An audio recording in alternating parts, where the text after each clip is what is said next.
This video, we are going to be discussing about learning capability under capability. So this is the third video of the course Introduction to Supply Chain Management.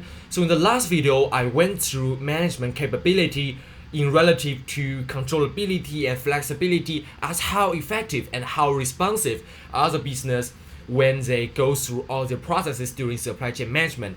So I mentioned that this lesson will be more about learning, so we'll focus on learning capability throughout this whole lesson. So first of all, let's start with what is learning. I think this is pretty straightforward because learning is basically the process of gaining knowledge or acquiring knowledge through studying with various resources. So learning is actually a constant process in supply chain management. You cannot say learning is a process that can be achieved, that can be finished, because learning must be continued by the manager, by the employees. It's kind of a lifelong process. So learning capabilities may seem vague when I just talk about learning in relative to supply chain management, but actually learning plays a really important role in different aspects of supply chain management. So first of all, what is learning? First of all, learning is a process that must be dynamic and continuous, not just a one-time single isolated event. So basically learning must be carried out constantly throughout your life, throughout different stages of your business. Secondly, learning involves accumulating knowledge which is useful for further learning and or solving problems. So learning is not only something that you acquire that you can put into use or implement later on. Sometimes or many times learning is just for future learning. For example, the algebra, the differentiations that we learned before may be used for future learning of engineering, physics, or economics or finance, but they are not really applied when you just learn about differentiation. If you just learn about calculus, you don't really have somewhere to apply this software. So that's definitely very important. So we have learning, we both apply them to further learning and we apply them to solve problems. Finally, the learning generation or accumulation is done through conscious effort. So learning is not just a haphazard experience, which is like an experience that you're forced to do without any value. If you learn consciously and you put efforts into learning, you're always going to see real results. It may come a short way, it may come a long way, but it may take some effects. People who learn may not success, but people who never learn a bit will never success. Okay, so this video, what we are focusing on is not going to tell you what is learning. Our focal point is how learning can be used to improve supply chain performance. So this is a basic goal of the video today. So by the end of this video, I hope you guys should have more understanding of how learning can be applied and how are some strategies that can be applied in learning. So next video, I will go through quality control, and your specification of quality. So look forward to that as well, which I'll discuss some methods. Okay, so learning is a dynamic it's a dynamic activity. So let's talk about learning in a dynamic perspective. So operations learning is a process of identify and understand complex cause and effect relationship between critical factors in operations. So cause and effect is really important in supply chain management because you have to do trial and error. Trial and error is definitely a really important part in supply chain management. Is indispensable. Trial and error. It is indispensable because you never know which way are you going to success. So by trial and error, you may add some cost to trial and error, but it is a process of identifying the cause and effect. For not only trial and error, you can also learn from product benchmarking, which are more of an imitation. Because when you imitate what other business do, you might already get an idea whether this process will work, whether this technique will work because it has shown some kind of a positive effect from other companies.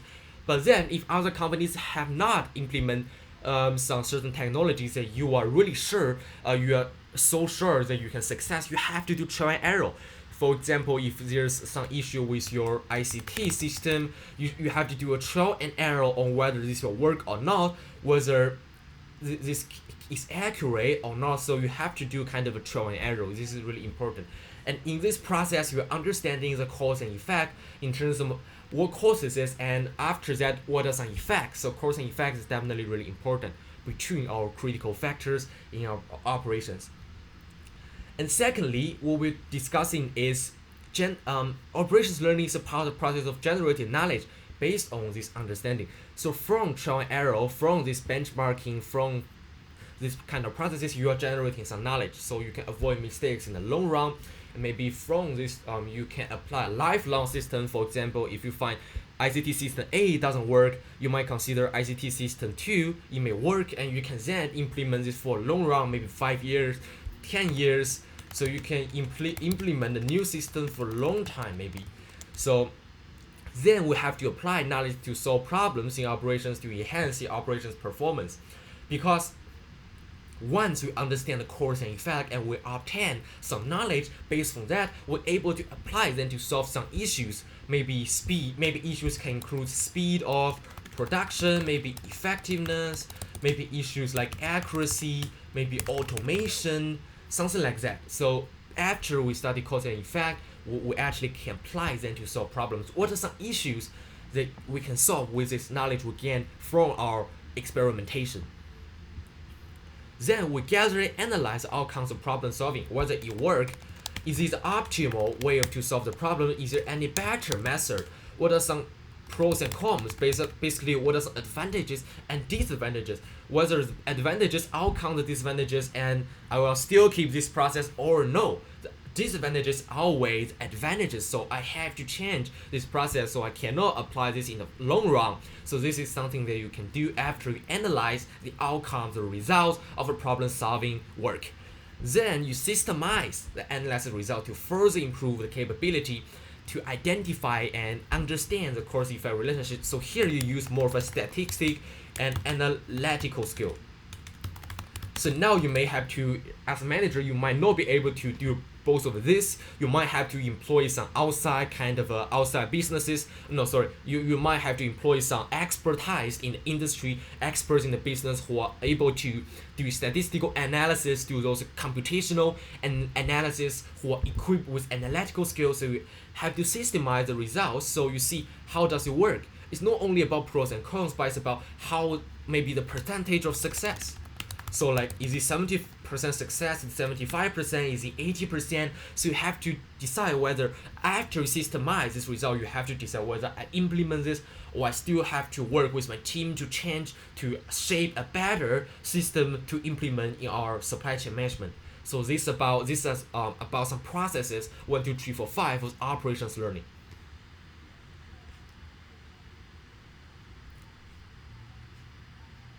Okay, now we go to our next slide. Wait a while. So now we're discussing about dynamic learning capability. So what is the relationship between variables? So when we try to systemize these results, we'll see diagrams like this, and we'll apply a bit of a linear or I would say algebra skills, because we need to decide what are the coefficients. So what do I mean by now? You need certain coefficients. For example, the coefficient can be 373 from the sales, or you can be 19 in the promotion, 14 in advertising. So basically, it is for you to use it as coefficients, and you implement some variable. It can be x, y, z, or beta, alpha, or delta. But the ultimate aim is to input some numbers to calculate, to make managerial decisions on how a sales determinant. So we have to formalize this kind of a model. For example, plus 19y plus 14z, this kind of a model we call as a mental model. So through this model, we're going to determine how much sales are we generating, how much revenues are we generating based on these coefficients. If one promotion can help us generate 19 of them, how much should I generate? How much should I allocate these numbers? How much should I allocate x, y, z? Because x, y, z are basically, if you add together x, y, z, it basically come down to how much cost you want to put in, right? Because if you want to put more cost in advertisement, you have to less your cost in making promotions. So you maybe advertise your products, then you don't decrease or give more discounts, because otherwise you cannot afford to pay off these losses. So we have to consider this. Sometimes it's also like a bet, as I mentioned before. Business is like a bet. So it's sometimes you may not success. Sometimes you may, if you raise the price, you may not success. If you make a discount, you may not success as well. So this is also a part of learning capability. Well, you try to apply this. For example, if now, let's say now is 2018 quarter one, and I'm applying this kind of maybe X is 15, maybe 40, Y is 20, maybe Z is 60. If we apply this, that's a success. We question ourselves, is it successful? If this is not successful in 2018 quarter two, I might consider something else. In 2018 quarter two, I maybe consider 28, 2273. I may do more. I focus on higher sales, but then I'll focus less on advertising. Maybe my Z, well, in this case, equal to 40, and then I'll try to do more promotions in order to get my popularity. I'll raise it to 60. So you try whether this is successful or not. It's also kind of trial and error. So trial and error is not only about your system trial and error. If I put this data while the machine work, it can also be trial and error on your code, on your XYZ, on how much cost are you putting on sales, promotion, and advertising. So this part may not be so connected to supply chain, but it's really a really important skill dealing with your business, especially if you are or like general manager, if you have a chief financial officer, if you are like kind of a CEO, you have to be able to understand these skills. Okay, let's consider the sales data. What is your initial judgment about the factors that affect the firm sales? So like I mentioned here, you need to have some judgment whether you think, for example, this is quite a simple diagram, you have to question yourself whether promotion, advertisement, and sales, which one is most important. If you focus on sales, you might get more popularity directly if you just speak to other people. Oh, can you try our meatball? Can you try our bread? But then in promotion advertisement, it can maybe appeal to more customers if you have a billboard. So this part is about marketing. If you have a billboard on the road, you might have more people being appealed to this advertisement. And we do more promotion, you might have more immediate effects because people willing to pay for cheaper products. So you have to consider what is your judgment, what factors affect, and how are you going to weigh these factors, how you're going to allocate your XYZ or alpha, beta, delta into these factors is a really important skill. And how can you improve your judgment further? Like I say, if 2018 quarter one is unsuccessful, how do I change? And which variable here show more effects than the other? For example, if promotion show more effects, I should improve the weighing of all my costs I put on my promotion, and maybe decrease on direct sales or decrease a bit on those advertisement like billboards or leaflet if they don't see any effects. So this is about learning capabilities.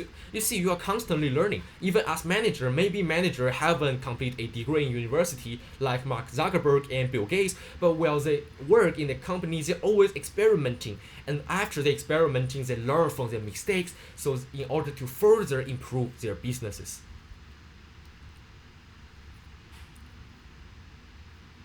Okay.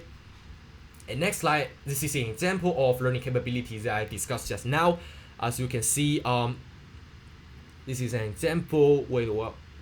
Okay, so there's there R squared. This is basically a more of statistical exercise diagram. So basically, when you calculate, you have to come up with a certain equation. It will look like a bit of linear regression, but however, you just have to improve your coefficients. Like so this is more complicated than the last slide when I went through when it's about like when there are less coefficients involved, but here you see there are more variable, more coefficients, and you have different p-value on whether the statistic success. So I will give a very short explanation on what is t-value and what is what is t-value and p-value. So t-value is basically the test.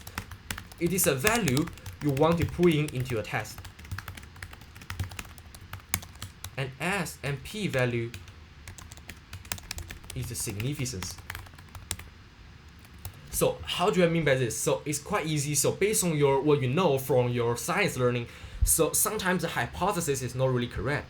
If I say when I increase independent variable, maybe the graph shows in average dependent variable also increase, but how significant is this relationship? So by putting the t-value, we're actually testing is basically about how many samples are you taking, to test whether your hypothesis is significant enough. So once you apply this hypothesis to to the same research with another set of samples, you're going to get the same significance. So it will always come in number like 0.000 something or 0.02 something like 3. You always come in this small number. So I'm not a statistic expert, but I done a bit of research on this t-value and p-value. So basically, t-value is a test based on how many samples you choose to evaluate the significance of a hypothesis, and your p-value is basically how significant is a hypothesis. How do you apply this? How do you apply this in supply chain management and in learning capability? For example, if we take promotion, for example, if it shows when we increase our promotion, our sales improve a lot. But how significant is that? We try to test them with a bit of samples. Maybe we take data from 2 quarters, or maybe we take data from 1 year to test whether it is significant, whether many sales or many sets of data involved or shows the relationship that when promotion increases, sales do increases a lot.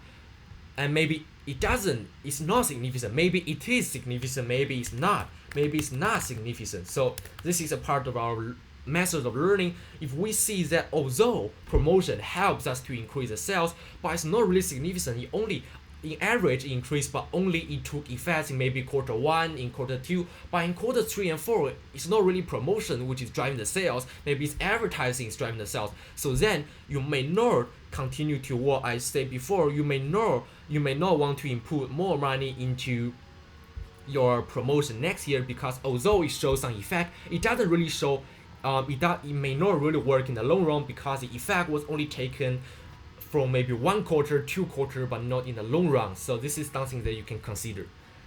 So hope you can grab something from this. But if you want to go deeper and understand multiple and R square, you should do more research and take some courses in statistics, which is an important course in finance, economics, and management administration, business administration, and many IT subjects as well.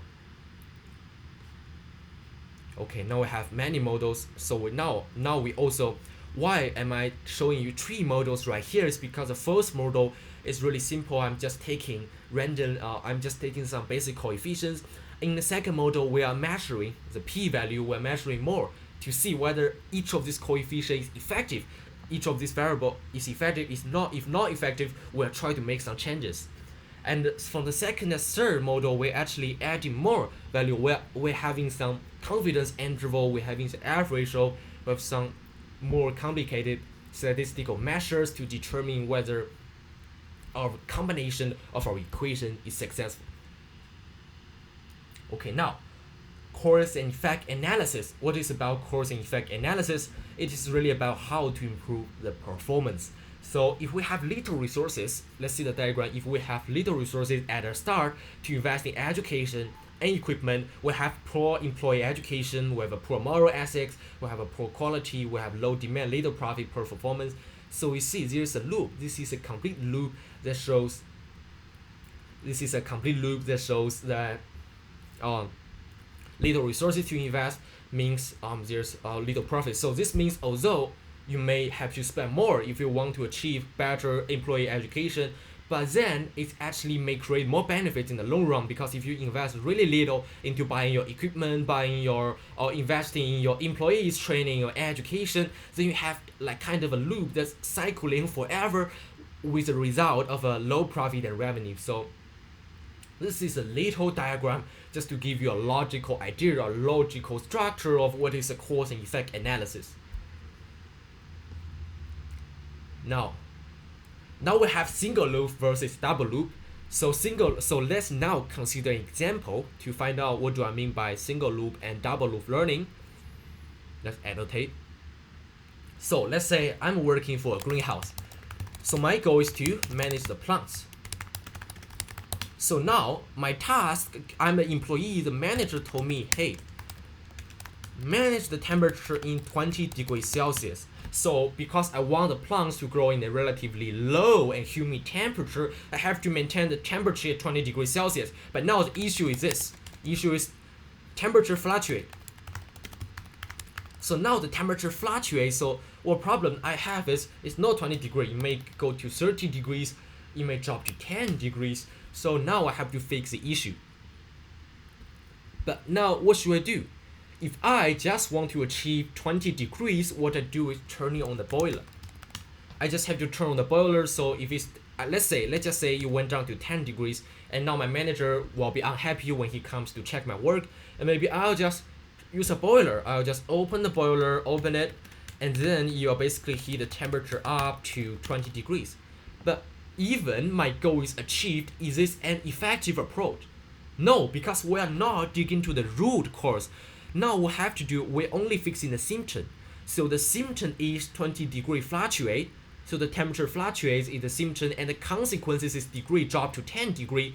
And now, if I just correct this measure, what I do is turning the boiler. So the corrective measure that I'm taking right now is I'm just turning on the boiler so I can fix the symptom. But is it okay? No, because we're not going to the root cause. So even I turn the boiler, if I close the boiler, it's not going to work, and it'll be really costly if I turn the boiler every day. And the issue that I actually have to fix is easy. If I want to go to the root cause, I actually found out that, oh, it's because I didn't close the window. The reason why the temperature didn't stay at 20 degrees Celsius is because I didn't close the window. It's my mistake. So if I close the window, it actually fixes the root cause. If I fix the root cause, then the symptom will be eliminated, and in the long run, there's not going to be any issues with fluctuating again. So in this short and easy example, what my takeaway for you guys is that when you have any problem in your business, when you have a problem arise in your supply chain, you have to go to see the root cause.